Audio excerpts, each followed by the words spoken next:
Oh, now it says recording. It's just taking a sec. I don't know why it's doing that.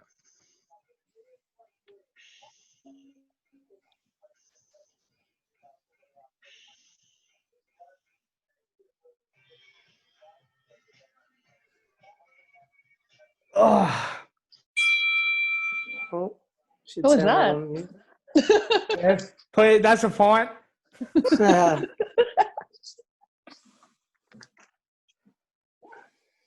trying to make me run it via OBS. Just give me 1 sec. Yeah. I don't know why. Oh, good.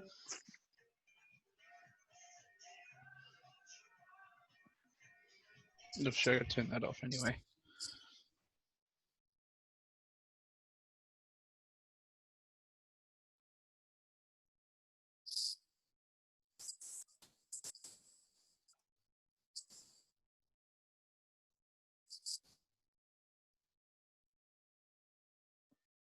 How is it up there, Craig? Is it cold or is it? No, it's all right. Actually, it was raining majority of last week, and then this week it's up to now. It's been sunny. Yeah, it's nice. Good. Yeah. You prefer this weather compared to the summertime? Yeah, I think I'm more used to this type of weather, aren't I? Yeah, back in England. Yeah, so we've just got a few questions for you. We'll talk about the Citizens campaign and all that kind of stuff. Yeah. And we'll try and get you out of here by 6:30 for you. So. Yeah, we've just got like some No problem. general questions and then some fan questions, and then we're all good. Sorry, Okay. I have no idea why this is playing up. That's okay. Take your time. Yeah, no rush. I find sometimes you schedule time for these things, and then when you finally get to do it, it goes by so quickly anyway. So, Yeah. you know. Yeah. That makes no sense. Sorry, Facebook's just gone weird on me. It's okay.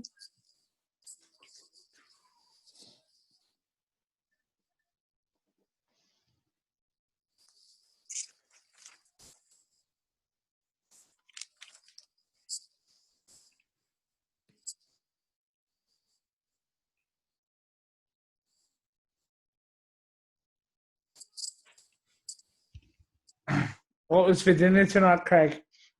We haven't been yet. It's after this, 7 o'clock. That's it. Yeah. Hurry up, Matt. I don't know what it'll be. I'll let you know, though. I'll take a photo and I'll send you.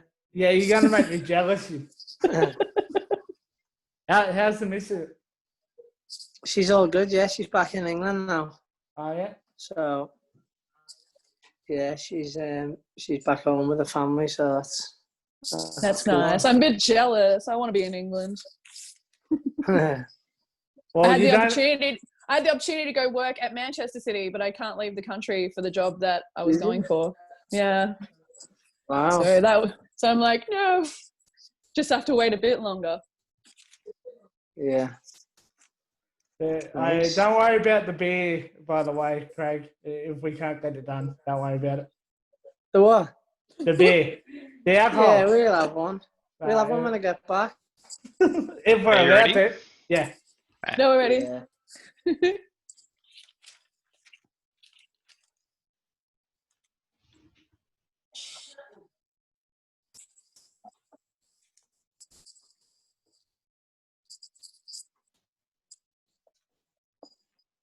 Give me a thumbs up when you're ready, mate. Will do.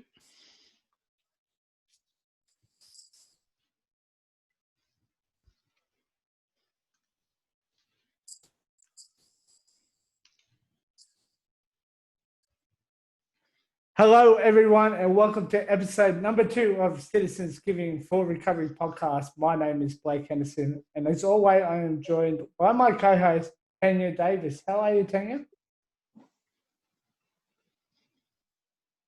Tanya.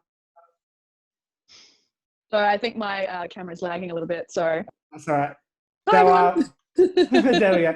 And we'd like to welcome on board our partners for the Citizens for Recovery podcast. It is Matt McAday from Talking City. How are you going, Matt? Hey, Blake, it's always an honour to be on with a club legend like yourself, mate. So I'm stoked to be here. Thank you very much. Just before we get into our chat with our very special guest who you can see on your screens right here, right now, just a little reminder in the chat below and the bio for the donation link for Citizens for Recovery. Also, we have our webinars coming up with Ask the Players on Monday, the 10th of August, featuring Steph Catley, Elise Keller-Knight, Ivy Lilick, and Sophia Sakara, sorry. And then the following week, we have Joe Montiero, Rado Vidicic, and Tanya Oxtoby. And the week after that, we have Melissa Barbieri, Thomas Sorensen, and Tom Glover. For that, 20 bucks donation and a ticket, we'll post the links later on for that as well. And your whole family can join in off the one ticket. I would like to introduce our very special guest for this evening, currently in the hub in Maitland, in New South Wales. He is Melbourne City superstar and goal scorer on the weekend. Yay! Craig Nairn. Craig, welcome, buddy. Thank you. Thanks very much for having me on. That's all right, Craig. Now, before we talk football and Saturday night, of course, what's your experience been like with the city and the community? Yeah, it's been good. I know they do a lot of work for a number of charities, but the Citizens Giving one's really hit off, and it's gone down well. We've raised a lot of money, and it's all for a great cause. What's your experience been like? Have you been out to any of the programs or anything like that? I've done a couple at the beginning of the season, but obviously with what's been going on, I haven't been able to do as much as I'd like. Obviously based in the hub as well, it's difficult now, but coming on and doing these sorts of things is, the players enjoy doing it, and yeah, as I said, it's all for a good cause, so I think everyone's happy to help. And now we'll move on to the football. We'll touch more about the city community later on in the podcast. But again, goal scoring on Saturday night after being so long and playing football. How did that one feel? Yeah, it was nice. It was a nice feeling, to be honest, after all the work that we've put in as a team, and during the pandemic when we was back in Melbourne, obviously the league finished, but we were still training and working hard, and it was all towards that first game. And I think you can see in the performance that we all worked towards that, and yeah, we got the performance that we hoped for, and we can hopefully take it game by game now and build on that. So before I pass on to Tanya with a few other questions, when the ball left that boot of yours and headed toward the back of the net, what was the first thing going through your head when it hit the net? Just relief, to be honest. I was probably overthinking it, and tried to make it a bit too perfect. So I seen it going towards the post, and then it went, luckily for me, in the side net, and so yeah, it was just a relief that I scored in, and yeah, ran away celebrating. So Tanya, I believe you have some questions from our fans on social media. Yeah, just following on about guys have all been working towards this restart. We actually had a question from Darren asking, do you think the hub has really helped the team bond a bit more? Yes, that's definitely been the case. We've been, even when we was in Melbourne, I know we was, like, the sessions that we was doing was really hard, and everyone was getting around each other. Yeah, and then we've obviously came to Sydney. We spent 2 weeks in quarantine, and I think that really brought us together. Not just the players, but the staff, and everyone was like really getting around each other. We'd watch games together, we'd play cards together, we'd do as much as we can together. And obviously we was working hard there as well, and now we've came down to the Hunter Valley, and that's been good for team bonding as well. So going back to your question, yeah, I think the team bonding's, it's definitely took things to the next level, being in a hub, and it's all good for team morale and, you know, getting to know each other, and people are really coming out the shell, and we've got a great team bonding at the moment. Yeah, that's good. Well, we do have also a question from Dylan, who did want to know who's your best friend at the club and why, if you have any particular ones, any players that you enjoy hanging out with the most. Yeah, I could list the majority of the lads, to be honest, that I hang about with. We tend to not just hang about in cliques, rather than that we all get together, you know, we play table tennis together. Back in Melbourne, obviously, I was close with Scott Jamison and McLaren, and they really helped me settle in, and Richard Wimbichler as well, who was during the same time as me. But yeah, going back to that, I think, you know, I play cards with Josh Belante and Richard and a few others, and then play table tennis with, you know. So who's the table tennis champion then? Curtis Good, I hate to say it. Yeah, he's a bit of a robot. He just stands there, just getting it back and waiting for you to make the mistakes. But I'd say he's number one. I love that. Well, we had a question from Peter asking, where is your favourite place in Melbourne? Like, how much have you enjoyed living in Australia so far? Yeah, I've really enjoyed it, to be honest. You know, especially up until everything that was going on, I was, you know, me and my fiance was really enjoying doing a bit of sightseeing and getting around the city and going down to, like, Mornington's beautiful, and ticking all places off that we've, you know, touristy type places that we wanted to see. But yeah, I'm really enjoying it, not just the lifestyle and stuff, but the football as well, and you know, the training facilities that we train at every day. Yeah, the people are really friendly. The staff can't do enough for you. The teammates as well. You know, they've really helped me settle in from the moment I got here, and that's why I've thoroughly enjoyed my time here. Yeah, that's good. Well, then David also asked then, is playing in the A-League different than in overseas? Yeah, there's a number of differences. Obviously, the weather's a factor. Although Saturday and a few other games we've had has been more like English type weather, so I've been a bit used to that. But yeah, it's obviously a short season as well, which is something I'm new to. The weather, yeah, the teams as well. It's obviously there's some good teams in the league, and you have to figure out each team's, you know, best bits and how we can exploit them to win the game. And there's a number of different factors about playing over here than there is in England. So yeah, I'd say there's quite a few differences. Yeah, absolutely. Well, in that case, like, what advice would you give to anyone wanting to play football? That was a question asked by Jessica. I'd just say, you know, play with your friends and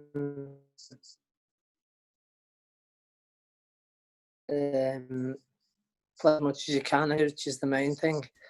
You know, it's good to get out and play some football, and even like the other sports, AFL, and I think it's very good for everyone's mental health that you get out and you play sports and you get fresh air, and you're not just tied up on your phones and social media and computers and stuff like that. I think it's really important that for your health reasons as well as enjoyment that you get out, and obviously playing football's the perfect way to do it.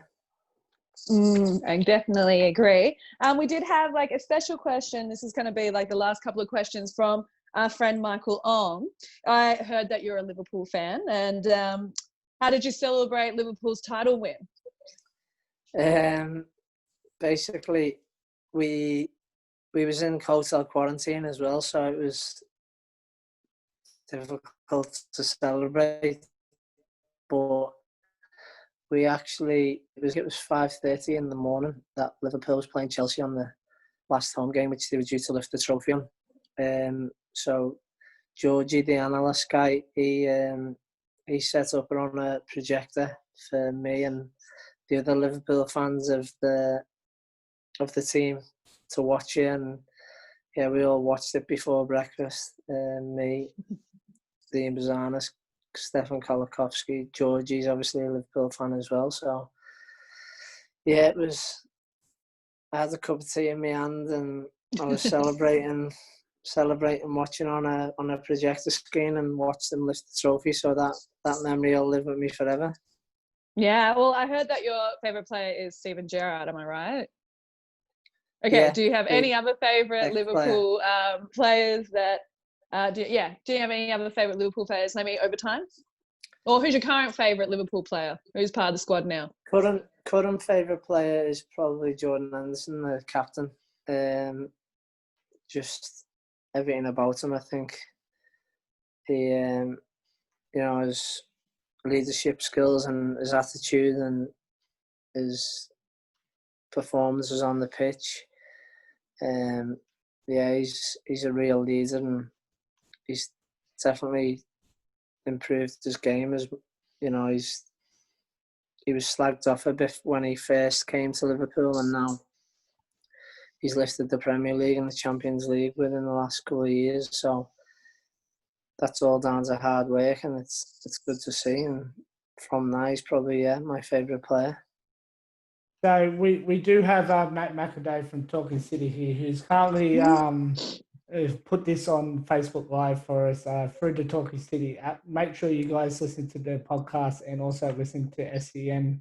Not tonight, tomorrow night. Yeah, tonight, sorry, because unfortunately they can't be on. But Matt, do we have any questions from yourself and the fans who are live? Yeah, so just to follow on from the whole Liverpool fan side of things, does it change the experience, the fact that the stadium was empty? Does that change how you feel about the trophy lift, or is it still as special as if you were there?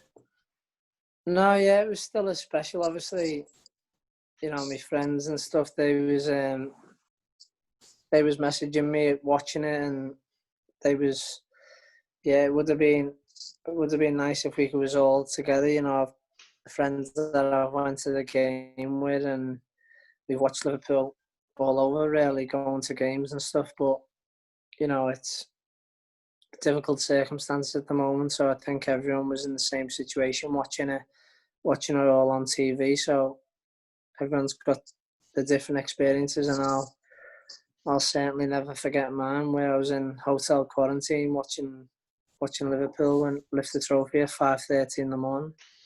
Yeah, it's definitely a story for the ages, I think. Unfortunately, as an Everton fan, I'm still a little bit salty, but we won't go into that much detail. In terms of the differences between playing in Australia and England, is it a hard thing to do for yourself to change the mindset from first past the post being all that matters to knowing there's a playoff series at the end? It's something to take into consideration. Obviously, the structure of the league, the way it goes, is that, as you say, the Premier's played the first, and then the Championship, the grand final type thing, is the main trophy, what everyone aims for. So that's been our plan during, the whole season, really. We wanted to be champions as well as Premier League champions, but that wasn't to be. So our next aim was to obviously get to the grand final and win it, and that's what we're hoping for. That's what we're working towards. And I guess the other trophy that's always on offer or has been on offer for the last few years for the A-League has been the FFA Cup, and obviously that was a pretty disappointing evening. How hard was it to change the mentality of the squad to get past such a game like that, or a result like that, to then come out and I think we beat was it Western United 2-1 3 days later off the top of my head? Yeah. So how was that for the squad? Yeah, I mean, going back to it now, it was obviously, like you say, a really difficult night. We was really confident going into the game, but it wasn't meant to be. If I remember rightly, the coach straight after the game was saying, like, this is done now. It's gone. We can't dwell on the past.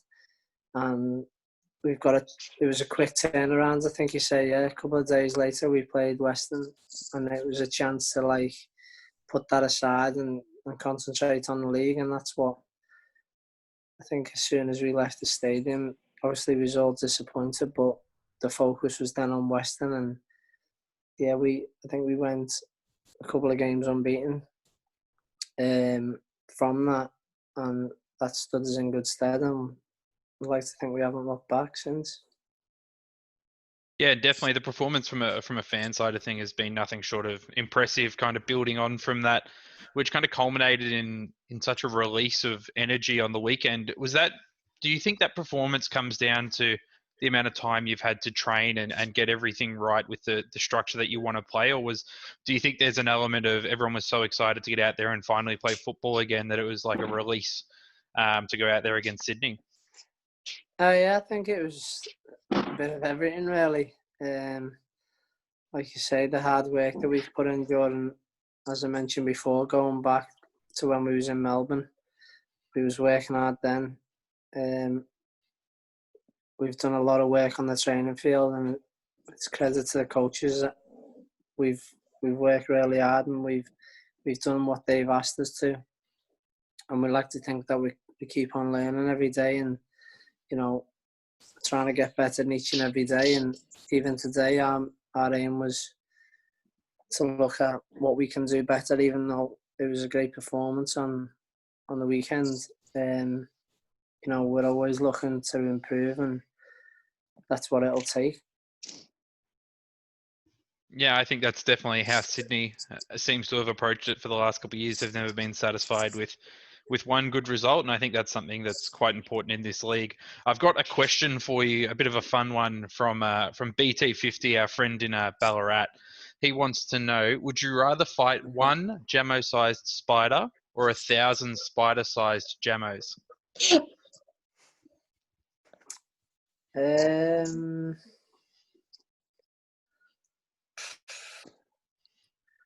What was the first one? Did you say one giant size? Gemma. Yeah, so one Jamo-sized spider, which in fairness, Jamo's not a tall guy, so is it that scary of a spider?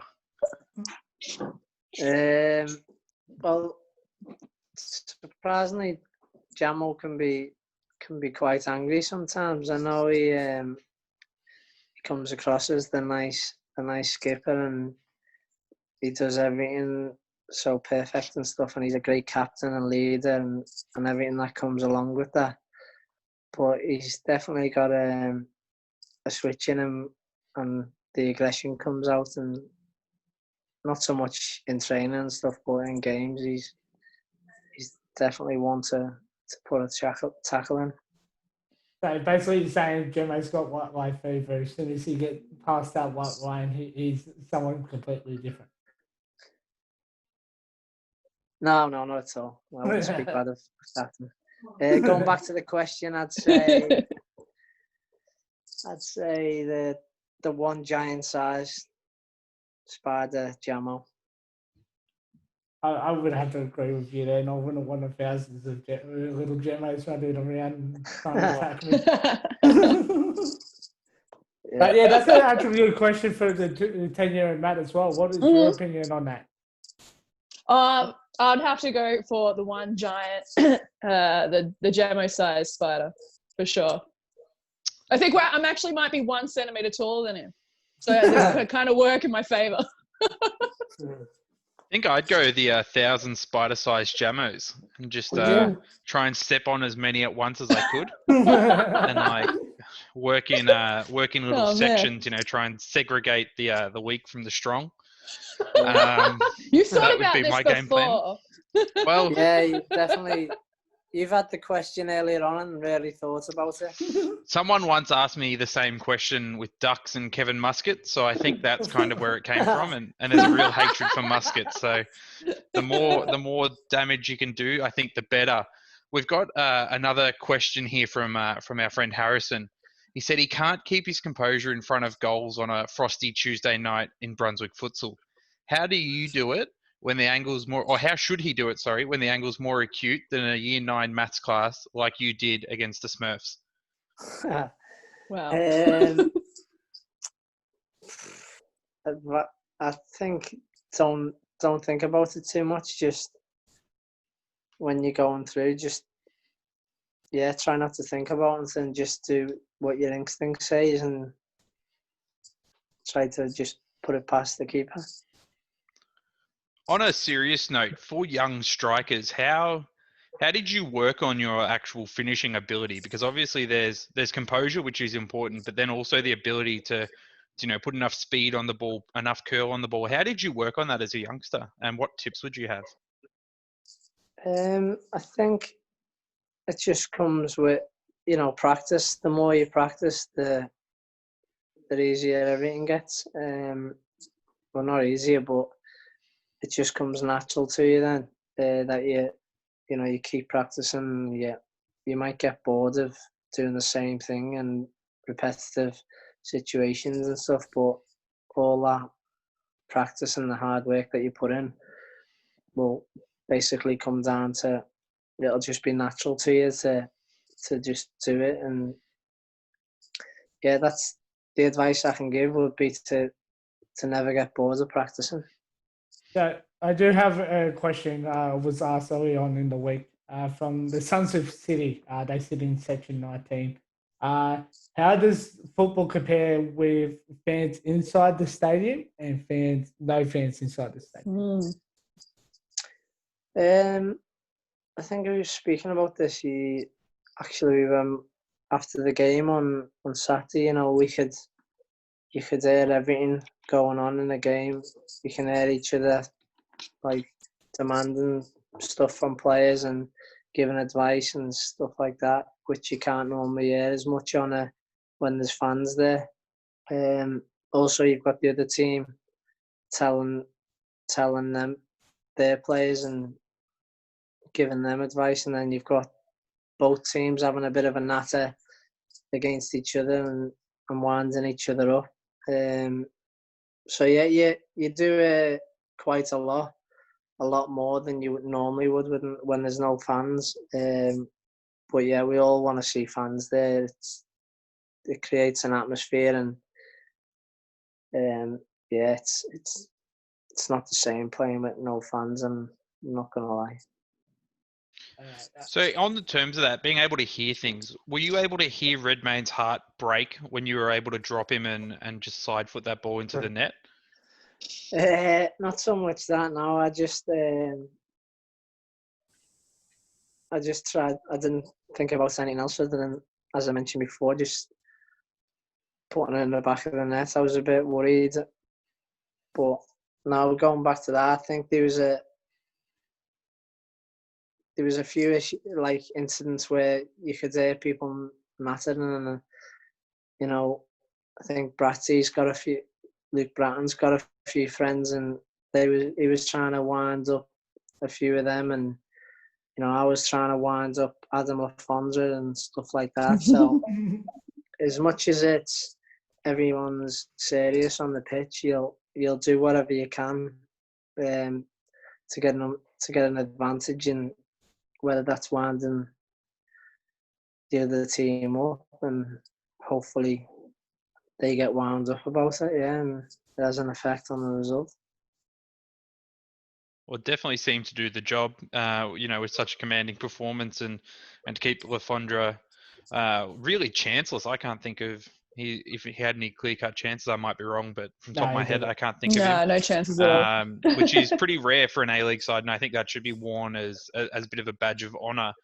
As a front three, obviously Redmayne pulled off some ridiculous saves in that first 45. I think there was probably, 3 or 4 clear-cut chances that on another day are probably sneaking in. What was the discussion at halftime on how to beat him? Yeah, as you mentioned, he pulled off some great saves. We know he's a very good goalkeeper, and obviously he's had a good career and he continues to do so. I think he's involved in the Socceroos, and he's one of the best goalkeepers in the league. So we knew he's good goalkeeper, and he pulled off some great saves. And like you said, I think I had a chance that would have went in on a different day. And I know Flo's chance was, I don't know how the keeper saved that. But yeah, we could have been a couple up before half time, and then it was just a bit of a relief to get the goals in the second half. Myself and Maka. Because some days you'll have them chances, but they won't go in, and it just won't go in no matter how hard you try. But yeah, it was a relief to get past them in a way. So I do have a question for you. I know it was a pre-season game, but what has been your best goal? The goal against Manchester United or the one hit from Croydon against Bentley Green? Yeah, I'd have to go with the second one, what you said, Blakey. The one hit from Croydon. Shout out to Matt for that one. It was the fin there. I know he was. I picked him up from the station that day, and I'm not afraid to throw him under the bus here. He had that line prepared. He was hoping that someone would hit a shot from outside the box so he could throw out that he's hit it from Croydon. And I'm sure I'm going to get a message in a couple of minutes about that when he catches up. But that wasn't the quick thinking everyone thought it was. He pre-planned that one, so he's just lucky you came through, Craig. Yeah. So, unfortunately, we've run out of time with Craig. He's currently in the hub in Maitland, and he's got to go off and do some other stuff for the club. But guys, please do stick around for the next part of the show. But on behalf of Melbourne City FC and the Citizens for Recovery Program, Craig, we thank you for your time. Thanks very much. Thanks for having me on. I just want to say just a few things before I go. I think Jamie McLaren mentioned the other day that, we're all thinking of everyone back in Victoria.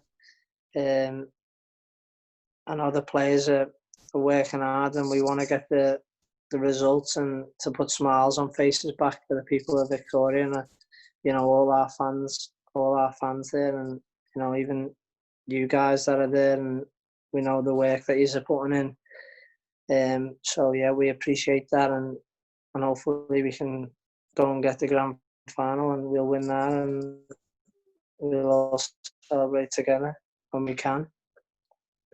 Again, ladies and gentlemen, in the comments section, thank you very much. The goal scorer on the weekend, number 11. Yeah, thanks, Craig. Thanks for having me on. Thank you. Thanks very much. Go enjoy the rest of the night, Craig. Yeah. Okay, guys, while Craig leaves us there, just a few updates with the city and the community programs. The I Speak Football program has still been delayed due to this COVID stuff. But we are moving to a remote learning kind of feature for the I Speak Football program. We're also going to be introducing our Healthy Hat Tricks program, again, which will be a remote learning. Also, we will be doing ball donations and youth leader social nights for the city and community, as our Craig leaves there. But with those programs, I think it's coming an age of dawn where everything's becoming online now, and I'm pretty sure, like Matt, you're now working from home as well, and I think you are as well. And yeah, it is going to be a little bit hard for now, guys. But again, the message is please stay home if you don't need to go out. Let's get this through this, as Craig said there. They are thinking about you and all that kind of stuff. Again, guys, please make sure in the description down below or the bio to head to the website and donate to the Citizens for Recovery. Again, with our webinars coming up as well, $20 will get you into some of the players, some of the goalkeepers, and some of the coaches throughout the year. It's really exciting, that one. I think maybe just a little update as well. So far, the match-worn shirts that have been auctioned over the weekend, Cityzens Giving has already raised $12,000, which is really good. And our last stream last week raised about $250. So every little bit does count, guys. In the box, the link. Again, I want to thank Talking Cities, Matt McAdoe, for coming on and partnering us again. Legend. Matt will be joining us again next week and following it as well. So again, thank you to Talking City for providing the help. Matt, Let's talk to you about the game on Saturday night. How were you feeling? Yeah, I was a little bit nervous going into the game, to be honest. It was one of those ones where I was probably a little bit overconfident. I had a feeling that it was just one where we were going to be able to pull off that type of result. Just I thought the rest that we've had would put us in good stead and to come out. And I don't think anyone's dominated Sydney that way in a good 3 years or so. So that was such an impressive performance, and I think it's been a little bit understated so far how big of a statement that is going into a finals campaign. So it keeps the race for second on, and I think that should be the goal. I know that Wellington can't knock us out of a Champions League position, but I'd still rather see at the end of the season that we finish second and have that easier pass through to a grand final than finish third. I agree. Tanya, your thoughts? I know we had a chat before the actual game, but your thoughts leading up to the game? Yeah, I had high expectations for this game because, look, the guys were fit before all this stuff happened, but you could really see in a lot of, the training videos from, the hub and even before the hub that the guys were definitely working super hard and they looked fitter, and you could see that on the pitch. So, everything they are working towards and are committed to is showing some positive, showing positively. So yeah, the next game going in, I think we will also have a really good chance. Who have we got next? Adelaide? Adelaide United on Tuesday the 11th. So. Yeah, so I'm pretty confident that we'll probably they've even got time now to analyze their performance just now. And could they make that better? Because all the feedback, everyone on the internet was buzzing. Also, the pre-game and during show that Melbourne City put on was really good as well. So yeah, Saturday was a good day. Good afternoon. Good afternoon. And then just a reminder, our boys play again on Tuesday, the 11th of August against Adelaide United. Also, speaking of Tuesday, the 11th, auction items are still up for player boots and a couple W League players' jerseys. So please make sure, again, head to the Melbourne City website and have a look at those auction shirts. We've got a Lydia Williams signed top. We've got Steph Catley signed top. We've got a Rebecca Scott signed top and a few player boots as well. I'm pretty sure, Matt, you have been on that website and bidding.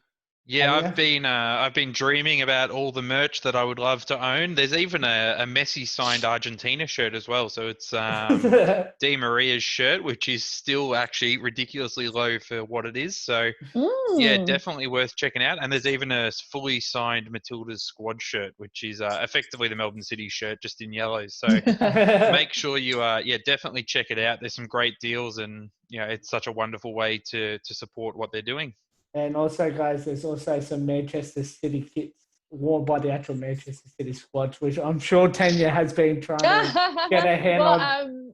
I'm also in another group where we're doing our own virtual raffle for the Citizens Giving for Recovery for Melbourne, and we have a Gabriel Jesus kit that's been signed by him, and also a full men's squad Melbourne City kit as well. So that's on my Instagram profile if anyone's following me. If you're not following me, it's Tanya. So yeah, it's it starts at it's a raffle, so it starts at we've made it international, so it's in US dollars, but it starts at about $10 for 20 entries, and that's until the 20th of August. So that's our little contribution from the Manchester City Supporter Club in Sydney. So before we wrap it up here tonight, Matt, again, thank you for hosting. Is there any questions or any feedback for the social media on Talk? None via social media so far. We had a little bit of a technical difficulty with Facebook. It conked out after 30 seconds, but YouTube's been up and running and we've had people watching there. Yeah. But one thing I do just want to quickly say from a Talking City perspective, what we want to do during this lockdown period, especially for companies and businesses run by Melbourne City fans, is please reach out.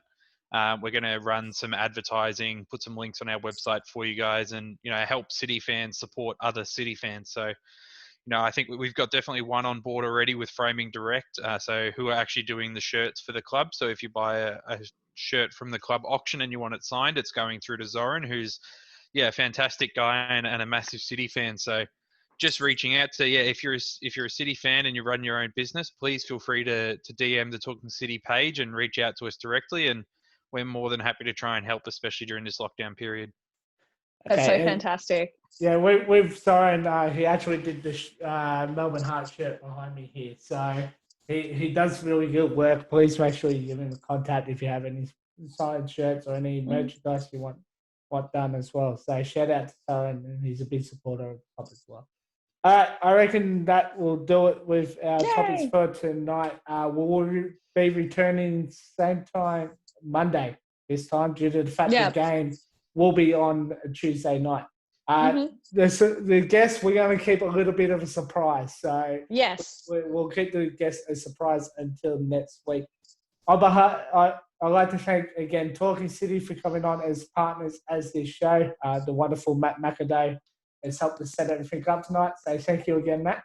Thanks for having me, mate. It's an honour to be involved with Citizens Giving. Such a fantastic thing. And again, thank you to another wonderful co-host, Tanya Davis. Please make sure you go follow her on Instagram for Melbourne City content and her day in life as well. So again, thank you.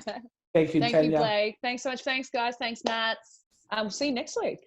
Yeah, and again, a shout out if Craig's somewhere around. Thank you to Craig Noon for coming on. Until next week, we'll see you then. Come on, City! Come on, City! Perfect.